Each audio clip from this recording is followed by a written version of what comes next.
Fairy Tale, Trash Can Named Jack. You surely know that all garbage bins are incredibly lonely and very, very gloomy. Now tell me, have you ever seen a garbage bin in a good mood? It's worth noting that there's a reason for this. After all, every garbage bin swallows tons of garbage every day that city dwellers take out of their homes. Who would be happy about that? Jack, that's what one of the bins was called, was special. It was intended for plastic waste disposal. The bin was constantly forced to swallow inconvenient objects, which were much larger than it should have been. Moreover, among the garbage, there were often things that didn't fit the description of plastic at all. Imagine, for example, a broken box with old sneakers inside, which, by the way, smelled terrible. How could that happen? And then there were a dozen bottles, one of which was glass. It hit Jack's belly and shattered into pieces. Oh, how they scratched the garbage bin from the inside! Among the plastic, there was everything imaginable: poorly smelling kitchen towels, broken children's toys, pots, and even balloons.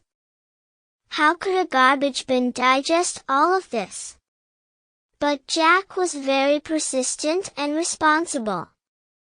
He did his best to sort the garbage himself, compress it properly, obediently swallowing all new portions of used or spoiled things. He tried not to be upset, and he also had a few friends to keep him company. Ron was a container for cardboard and paper, and he was very clever. The thing was that Ron received leftovers of all kinds of documents and papers, scribbled notebooks, and even damaged books. Ron felt very sorry for the soiled and torn books, but until the big garbage truck came for them, Ron managed to find a lot of useful information in these torn pages. He entertained his friends with interesting stories and facts day after day. And here's Louise, a container for household waste that is not suitable for recycling but is not organic, such as food waste. It's no wonder that Lou was irritable and always in a hurry to empty her container first. And the last container, green. It was intended for food and household waste. To be honest, it always smelled terribly. Green was cheerful and carefree, and it seemed like he was always chewing something. It was no wonder that food leftovers and pastries, which Green loved so much, were constantly thrown into it. And he couldn't stand stale bread. He always tried to spit it out, attracting birds. Although they were already very friendly with Green, none of the trash bins had it easy. Each had its own special task, and each of them tried to do their job. But one fine day, all the bins were overflowing with garbage because the garbage truck didn't come to collect it due to the bad weather.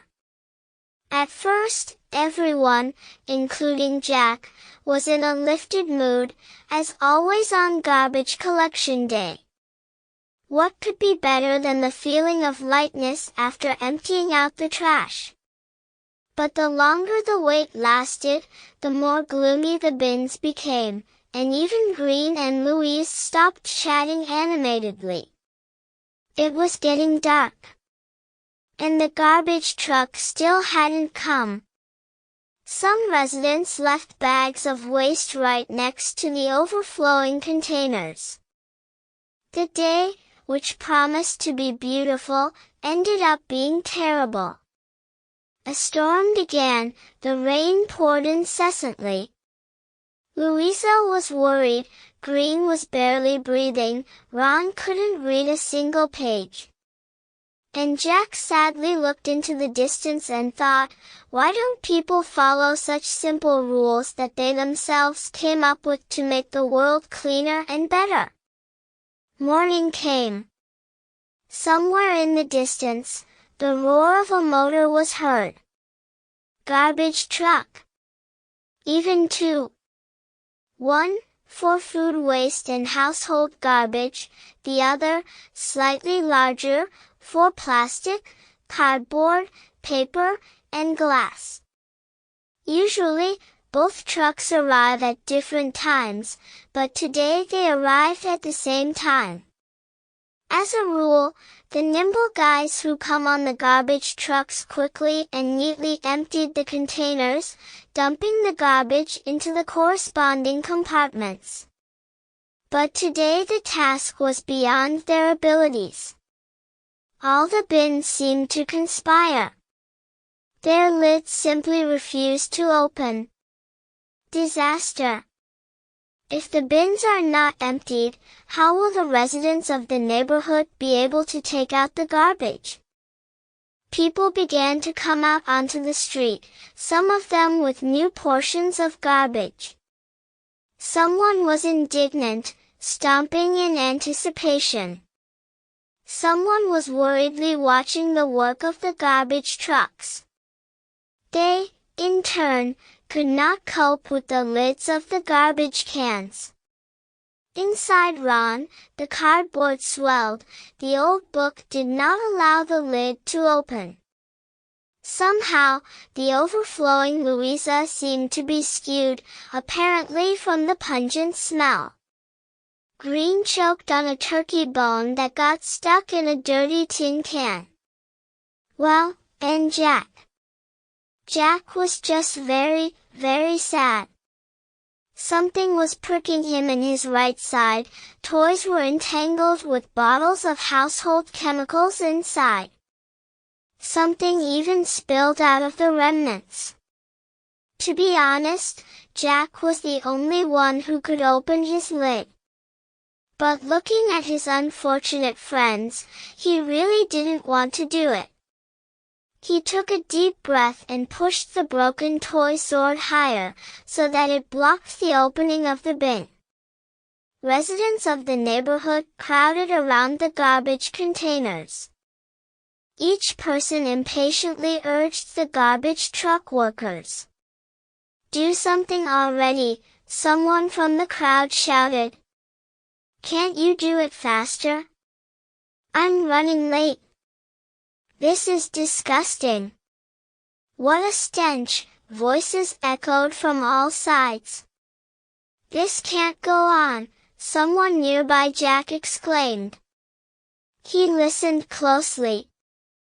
We're to blame for the disorder, the voice, which was already familiar to Jack, said a little louder.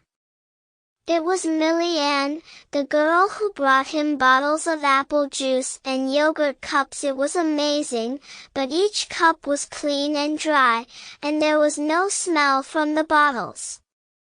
He only found out that Millie liked apple juice when he saw an apple on the packaging.